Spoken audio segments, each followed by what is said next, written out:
اعوذ باللہ من الشیطان الرجیم بسم اللہ الرحمن الرحیم۔ میرے بہت ہی قابل احترام مسلمان بھائیوں بہنوں عزیزوں بیٹے اور بیٹیوں، السلام علیکم۔ میں اپنے چینل پیام اسلام سے آپ سے مخاطب ہوں۔ اگر میری پچھلی دو ویڈیو آپ نے دیکھی ہوں جن میں ہم نے وضو اور مسواک کے بارے میں قرآن و حدیث کی روشنی میں گفتگو کرنے کی کوشش کی تھی، تو اسی سلسلے کو آگے بڑھاتے ہوئے ہمارا جو عنوان یا ٹاپک ہے کہ آئیے نماز سیکھیں، اس سلسلہ میں میری اپنے بہنوں بھائیوں عزیزوں سے گزارش ہے کہ جو یہ سمجھتے ہیں کہ وہ نماز تو عرصہ دراز سے ماشاءاللہ پڑھ رہے ہیں لیکن نماز میں لذت نصیب نہیں ہو رہی یا خشوع و خضوع پیدا نہیں ہو رہا، تو ان کے لیے میری یہ گزارش ہے کہ ہم یہ سوچنا ہے کہ اصل میں نماز کے تقاضے کیا ہیں،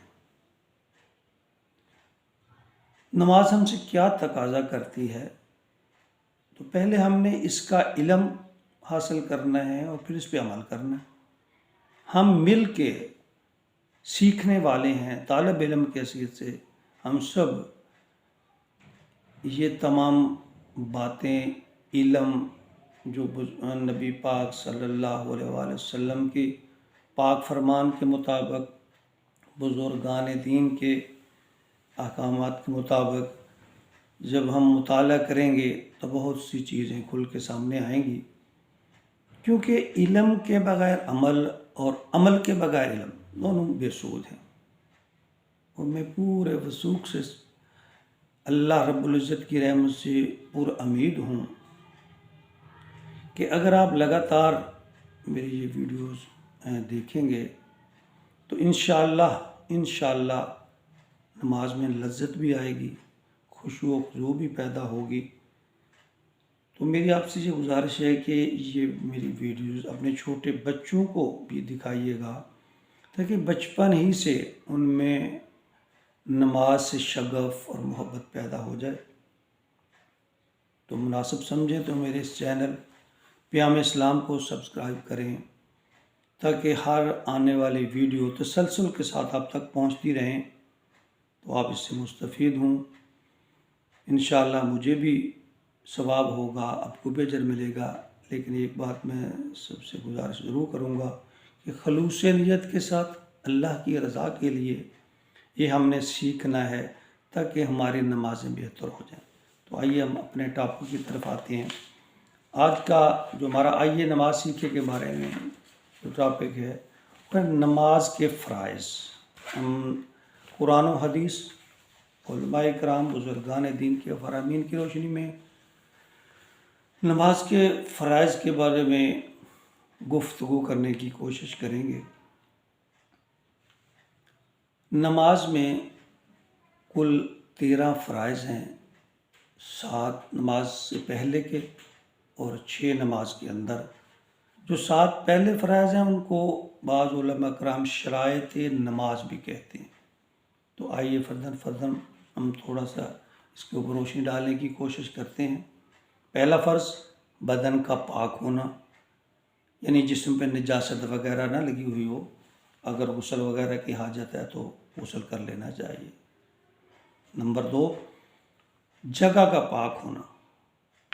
نبی پاک صلی اللہ علیہ وآلہ وسلم نے فرمایا کہ میری امت پر اللہ تعالیٰ نے جو بڑے بڑے احسانات کی فرمائے ہیں ان میں ایک احسان یہ بھی ہے کہ مسلمانوں کے لیے پوری روئے زمین کو اللہ تعالیٰ نے مصلی یعنی نماز پڑھنے کی جگہ بنا دیا۔ ہم جس جگہ پہ ہوں، گھر میں، سفر میں، جائے نماز پڑھنے کی جگہ کوئی کپڑا میسر نہ بھی ہو تو ہم پاک مٹی، پاک پتھر، پاک کوئی لکڑ کی تختہ، اس پہ ہم نماز پڑھ سکتے ہیں بشرطے کو پاک ہو۔ کپڑوں کا پاک ہونا۔ نمبر 3، یعنی ہمارے لباس جو ہے ہمارا وہ صاف ستھرا ہو۔ صاف ستھرے سے مراد یہ بھی نہیں ہے کہ قیمتی لباس ہو، پوشاک ہو، اپنی استطاعت کے مطابق جو ہم میسر ہے، لیکن وہ صاف ستھرا ہو، اس میں کراہت یا بدبو کا عنصر نہ ہو سکے تو خوشبو کا استعمال بھی کر لیا جائے۔ نمبر 4، سطر کا ڈھانپنا۔ سطر سے مراد مرد و خواتین کے جسم کا وہ حصہ ہے جسے نماز میں ڈھانپنا ضروری ہے، فرض ہے۔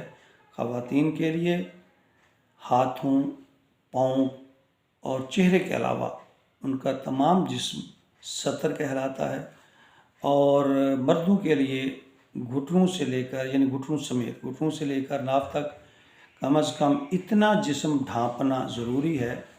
یہاں میں ایک گزارش ضرور کرتا جاؤں، خاص طور پہ میری ماؤں، بہنیں، بیٹیاں جب وہ نماز کے لیے تیار ہوں تو یہ خیال کریں کہ ان کا لباس اتنا باریک نہ ہو، یا سر کی چادر اتنی باریک نہ ہو کہ اس میں سے سر کے بال یا جسم کے اعضاء نظر آ رہے ہوں۔ نمبر 5، قبلہ رخ ہونا۔ قبلہ رخ، نماز میں قبلہ کی طرف منہ کرنا۔ آج سائنس کے دور میں تو ہر آدمی کے پاس موبائل ہے، اور اگر سفر میں، حضر میں کہیں ہے تو آدمی وہاں بھی قبلہ تلاش کر سکتا ہے۔ اگر یہ سہولت میسر نہیں بھی ہے تو ماشاءاللہ آبادی ہے، وہ اب دور نہیں رہا کہ ویرانہ ہے جہاں قبلہ کا تعین نہ ہو سکے۔ البتہ جب سفر پہ ہو، کسی سواری پہ ہو، تو علماء کرام لکھتے ہیں کہ جب نماز شروع کرے تو اس وقت آدمی کا یا عورت کا قبلہ رخ ہونا ضروری ہے، اگرچہ بعد میں سواری کے رخ بدلنے سے کچھ رخ بدل بھی جائے تو اس میں حرج نہیں ہے۔ نمبر 6 پہ ہے نماز کا وقت ہونا۔ یہ بہت ہی اہم ہے کہ قبل از وقت ادا کی ہوئی نماز وہ دوبارہ دہرانی پڑتی ہے، اور واضح ہے کہ بلا وجہ نماز کو تاخیر سے بھی نہیں ادا کرنا چاہیے۔ اول وقت کی نماز جو ہے اس کی بڑی فضیلت ہے۔ 7ویں نمبر پہ نیت کرنا۔ نیت اصل میں دل کے ارادے کا نام ہے، اور اگر اسے زبان سے بھی اقرار کر لیا جائے تو اچھا ہے کہ میں فلاں وقت کی نماز ادا کر رہا ہوں یا کر رہی ہوں، تو یہ زبان سے بھی ادا کر لے تو اور بہتر ہوگا۔ اس کے بعد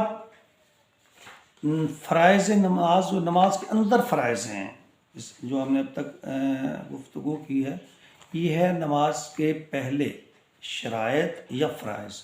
اب ہے نماز کے فرائض۔ نماز میں ہم نے کنی باتوں کا فرض اس عمل کو کہتے ہیں کہ جس کے نہ کرنے سے نماز سرے سے ہوتی ہی نہیں۔ اگر اس کی ادائیگی، فرض کی ادائیگی نہ ہو تو نماز دہرانی پڑتی ہے۔ تو پہلا نماز کے اندر جو فرض ہے تکبیر تحریمہ، یعنی اللہ اکبر کہنا۔ اللہ اکبر کہتے ہوئے دونوں ہاتھوں کو کانوں کی لو تک اٹھاتے ہوئے باندھ لینا، پہلا فرض ہے۔ دوسرا ہے قیام۔ نماز میں قیام کا مطلب قبلہ رخ سیدھا کھڑا ہونا، ایسے کھڑے ہونا کہ نگاہ سجدے کی جگہ پہ ہو، دونوں پاؤں میں مناسب فاصلہ ہو، اور اس بات کا لحاظ رکھا جائے کہ عاجزی، متانت، جسم اکڑا ہوا نہ ہو اور نہ ہی ڈھیلا ہو، سستی کی مانت، پروقار طریقے سے، کیونکہ جس ہستی کے سامنے ہم کھڑے ہیں وہ یہ تقاضا کرتی ہے کہ ہم ہماتن گوش ہو کر اس کے آگے اپنے آپ کو محتاج بناتے ہوئے اللہ کے ہاں اپنی حاضری دینے کی کوشش کریں۔ نمبر 3 پہ ہے قرأت، تیسرا فرض، یعنی یہ قرأت ہے سورۃ فاتحہ کے ساتھ قرآن کی کم از کم ایک بڑی آیت یا 3 چھوٹی آیت، ان کی قرأت فرض ہے۔ اللہ اکبر، قرآن کو ٹھہر ٹھہر کے پڑھنا، اور کم از کم ہم جو قرآن پڑھ رہے ہوں، یہ بات میری مسلمان بہن اور بھائی سب نوٹ کریں کہ جو قرآن پاک ہم تلاوت کر رہے ہیں وہ رٹا رٹایا طوطے کی طرح نہ ہو، بلکہ کم از کم اس کا مفہوم ترجمہ ہمیں پتہ ہو ہم کہہ کیا رہے ہیں۔ اگر ہمیں یہی نہیں پتہ کہ ہم بول کیا رہے ہیں تو میرے خیال میں یہ بہت بڑی کمی ہے۔ کم از کم ہم چند جو صورتیں ہیں ان کا ترجمہ ضرور یاد کریں تاکہ پڑھنے اور بولنے میں لطف آئے۔ جب ہم اللہ تعالیٰ سے مانگ رہے ہیں تو مطلب یہ ہے، مانگ رہے ہیں تو ہمیں مانگنے کا طریقہ، مانگنے کا ڈھنگ بھی تو اختیار کرنا چاہیے۔ چوتھا فرض رکوع ہے۔ دونوں ہاتھوں کو، ان کی ہتھیلیوں کو گھٹنوں پہ ٹکا لیں اور انگلیوں کا حلقہ بنا لیں اور مضبوطی سے گھٹنوں کو پکڑ لیں، اور پھر پیٹھ، کمر اور سر اس طرح سیدھ میں برابر میں ہوں کہ اگر ان کے اوپر پانی کا بھر کے گلاس ایک پیالہ بھی رکھ دیا جائے تو وہ نہ گرنے پائے۔ یہ بعض اوقات اگر کوئی انسان کو تکلیف نہیں ہے، جسم میں کوئی مسئلہ نہیں ہے، تو اس بات کا پورا لحاظ رکھنا چاہیے کہ ہماری کمر بالکل سیدھی ہو اور ٹانگیں بھی جھکی ہوئی نہ ہوں، اور نگاہ ہماری جو ہے وہ پاؤں کے تلووں پہ ہو۔ نمبر 5 پہ سجدہ ہے۔ یکے بعد دیگرے 2 سجدے کیے جاتے ہیں۔ سجدے میں 8 اعضاء کا زمین پہ ٹکنا یا لگنا ضروری ہے۔ 2 ہاتھ، 2 پاؤں، دونوں گھٹنے، ناک اور ماتھا، اس کا زمین پہ لگنا ضروری ہے۔ ان 8 اعضاء پہ سجدہ کیا جاتا ہے۔ نمبر 6 اور آخری جو نماز میں فرض ہے وہ ہے قعدہ۔ قعدہ آخری رکعت میں بیٹھنا کہ پاؤں، بایاں پاؤں جو ہے اس کو آپ زمین پہ بچھا لیں، موڑ لیں، اس کے اوپر بیٹھیں اور دائیں پاؤں کو اس طرح کھڑا کریں کہ انگلیاں قبلہ کی رخ ہوں، اور دونوں ہاتھوں کو گھٹنوں کے نزدیک اپنی رانوں پہ رکھ لیں۔ تو یہ ہم اچھی طرح، آج کا سبق اچھی طرح یاد کر لیں کہ نماز میں 13 فرائض ہیں۔ 7 نماز سے پہلے اور 6 نماز کے بعد جو پہلے فرائض ہیں ان کو شرائط بھی کہا جاتا ہے۔ ان کو ہم یاد کر لیں، ایک دفعہ پھر سبق دہراتے ہیں کہ بدن کا پاک ہونا، جگہ کا پاک ہونا، کپڑوں کا پاک ہونا، سطر کا ڈھانپنا، قبلہ رخ ہونا اور نماز کا وقت ہونا اور نیت کرنا۔ اور جو نماز کے اندر 6 فرائض ہیں ان میں پہلا تکبیر تحریمہ، دوسرا قیام، تیسرا قرات، چوتھا رکوع اور پھر 5واں سجدہ اور قعدہ۔ تو یہ نماز کے فرائض کم از کم ہمیں یاد کرنے ہیں۔ اگلے سبق میں پھر ہم نماز کے جب شروع کریں گے ثنا، اس کے بعد سورۃ الفاتحہ، اس میں ترجمے کے ساتھ ہم نے کس طرح ادا کرنی ہے، اس پہ ہم قرآن و حدیث کی روشنی میں اپنی بساط کے مطابق روشنی ڈالنے کی کوشش کریں گے۔ اللہ تعالیٰ ہمیں سیکھ کر نماز پڑھنے کی توفیق عطا فرمائے۔ اللہ تعالیٰ ہمارے نیتوں میں خلوص پیدا کر دے۔ اللہ ہمیں ایسا نمازی بنا دے کہ ہماری نماز، ہمارے سجدے، ہمارے رکوع اللہ کے ہاں قبول ہو جائیں۔ اللہ حافظ۔